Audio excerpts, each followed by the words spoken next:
Hello बच्चों, let's read the question. The question is a nucleide 1 is said to be the mirror isobar of nucleide 2 if Z1 is equals to N2 and Z2 is equals to N1. What nucleide is mirror isobar of 11 Na23 and part B के अंदर given है which nucleide out of two mirror isobars have greater binding energy and why. ठीक है बच्चों, तो इस question के अंदर हमें क्या करना है कि जो 11Na यानी सोडियम 23 का हमें क्या निकालना है, मिरर आइसोबार निकालना है। ठीक है बच्चों, तो हमें क्या गिवन है 11, ठीक है, और Na23, ठीक है। तो इसका जो अगर हम Z1 निकालें एटॉमिक नंबर, तो Z1 is equals to number of protons और वो कितने हैं 11, तो Z1 इज इक्वल्स टू आ गया 11। और N1 नंबर ऑफ न्यूट्रॉन्स अगर हम निकालें तो वो क्या हो जाएगा A minus Z1, A1 minus Z1। A1 की वैल्यू हमें कितनी गिवन है 23 और Z1 की वैल्यू कितनी गिवन है 11। तो यहाँ से हमारे पास में N1 की वैल्यू कितनी आ जाएगी 12 आ जाएगी, यानी इसके अंदर प्रोटॉन्स कितने हैं 11 और न्यूट्रॉन्स हमारे पास में कितने हैं, इसके पास में 12। ठीक है बच्चों, अब इसका मिरर आइसोबार हमें ढूंढना है। तो अगर मान लेते हैं कि मिरर आइसोबार कोई X है, तो उसके अंदर जो क्या होंगे कि इसका जो Z1 होगा वो N2 के बराबर होगा। ठीक है बच्चों, तो और यहाँ पे इसके Z2 जो होगा वो N1 के बराबर होगा। तो यहाँ पे Z2 बराबर N1 के आ जाएगा यहाँ पे, और यहाँ पे हमारा जो Z2 की वैल्यू आ जाएगी, ठीक है, Z1 आ गया ये इसके बराबर, और यहाँ पे हमारा एटॉमिक नंबर A आ जाएगा।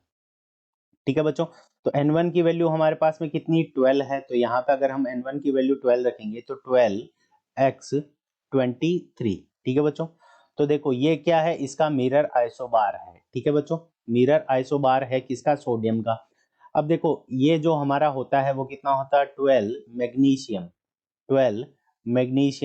23। ये क्या होता है कि इसका मिरर आइसोबार है किसका, सोडियम का। इज ए मिरर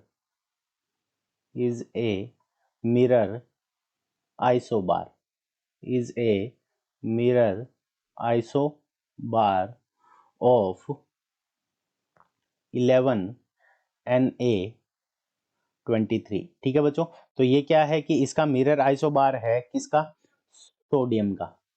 ठीक है, सोडियम का मिरर आइसोबार क्या हो जाएगा 12 मैग्नीशियम 23, ये इसका आइसोबार है। अब बात करते हैं बी पार्ट की, तो ये हमारा यहाँ पे ए पार्ट कंक्लूड हो गया। अब बी पार्ट के अंदर हमें क्या गिवन है कि दोनों में से किसकी बाइंडिंग एनर्जी ज्यादा होगी। तो देखो सबसे पहले बात करते हैं सोडियम की, तो Na23 11Na23, तो इसके अंदर जो प्रोटॉन है, ठीक है बच्चों, इसके अंदर जो नंबर ऑफ प्रोटॉन्स हैं वो कितने हैं 11 है। ठीक है बच्चों, और 12Mg23, इसके अंदर जो नंबर ऑफ प्रोटॉन्स है वो कितने हो जाएंगे 12 हो जाएंगे प्रोटॉन्स। इसके अंदर जो प्रोटॉन्स है वो कितने हैं हमारे 12 है।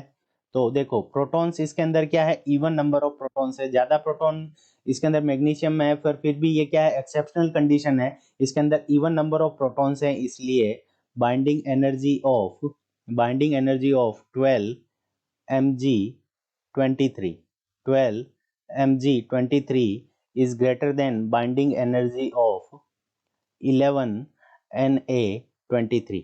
ठीक है बच्चों, तो 11Na23 से ज्यादा है बाइंडिंग एनर्जी मैग्नीशियम की। ठीक है, क्योंकि इसके अंदर क्या है इवन नंबर ऑफ प्रोटॉन्स। ठीक है बच्चों, तो ये क्या है कि ये इसकी बाइंडिंग एनर्जी ज्यादा होगी, और रीजन हम अभी देख चुके हैं। तो रीजन क्या होगा, इवन नंबर